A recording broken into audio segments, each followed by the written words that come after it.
एक दूर के राज्य में एक दयालु और धर्मपरायण राजा राज करता था।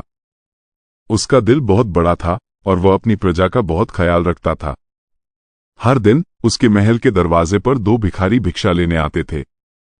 एक का नाम था दीनानाथ और दूसरे का हरिदास। राजा दोनों को समान रूप से दान देता था।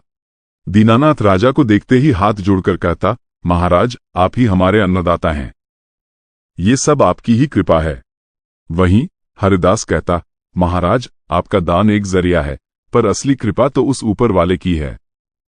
सब ईश्वर की इच्छा से होता है। राजा को हरिदास की यह बात सुनकर थोड़ा अजीब लगता था। उसे लगता था कि दान वह देता है, पर हरिदास श्रेय ईश्वर को देता है। राजा ने मन ही मन दीनानाथ की प्रशंसा को सच मान लिया और सोचा, आज मैं दीनानाथ को अमीर बनाऊंगा। यह मेरे प्रति वफादार है। एक दिन राजा ने अपनी योजना बनाई। उसने महल के पिछवाड़े एक सुंदर रास्ता बनवाया, जहां गुलाब और चमेली के फूल खिले थे। उसने उस रास्ते पर सोने के सिक्कों से भरी हुई पोटलियां रखवा दी।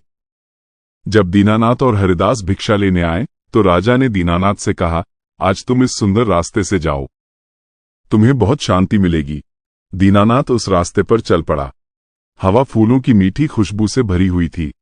दीनानाथ उस खुशबू में इतना खो गया कि उसने अपनी आंखें बंद कर लीं और रास्ते को महसूस करते हुए चलने लगा। वो सोने की पोटलियों को देखे बिना ही आगे निकल गया। अगले दिन जब वह राजा के पास आया तो राजा ने पूछा, तुम्हें वो रास्ता कैसा लगा? क्या क्या देखा? दीनानाथ ने जवाब दिया, महाराज, वहां की खुशबू ने मेरा मन मोह लिया। मैंने तो आंखें बंद करके ही रास्ता पार कर लिया। राजा ये सुनकर हताश हो गया। फिर भी राजा ने हार नहीं मानी। अगले दिन उसने दोनों को अलग अलग समय पर बुलाया। दीनानाथ को पहले बुलाकर एक तरबूज दिया, जिसके अंदर उसने बड़ी सावधानी से सोने के सिक्के छुपाए थे। दीनानाथ ने तरबूज को देखा और सोचा, ये तरबूज इतना भारी है, इसे ले जाकर क्या करूंगा? क्यों न इसे बेच दूं? उसने वो तरबूज एक फल वाले को बहुत सस्ते में बेच दिया।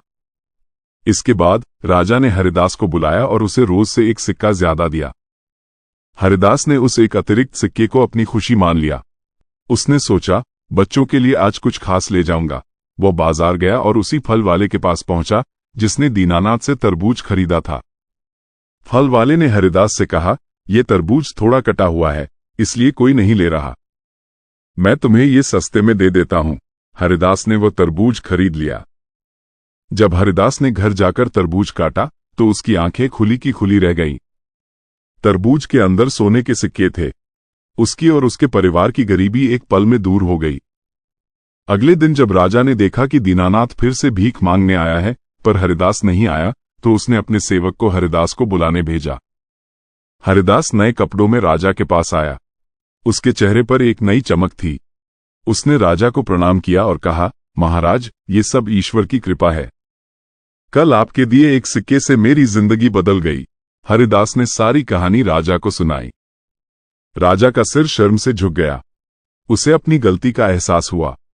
वो समझ गया कि वो जिसे अपनी मर्जी से अमीर बनाना चाहता था, उसे नहीं बना सका, और जिसे उसने मात्र एक सिक्का ज्यादा दिया, उसे ईश्वर ने अमीर बना दिया। उस दिन के बाद राजा ने भी मान लिया कि इंसान केवल एक जरिया हो सकता है, लेकिन किसी की किस्मत बदलने की ताकत केवल ईश्वर के हाथों में है। आपको ये छोटी सी कहानी कैसी लगी कमेंट में जरूर बताएं, और अगर अच्छी लगी तो लाइक, शेयर और सब्सक्राइब जरूर करें।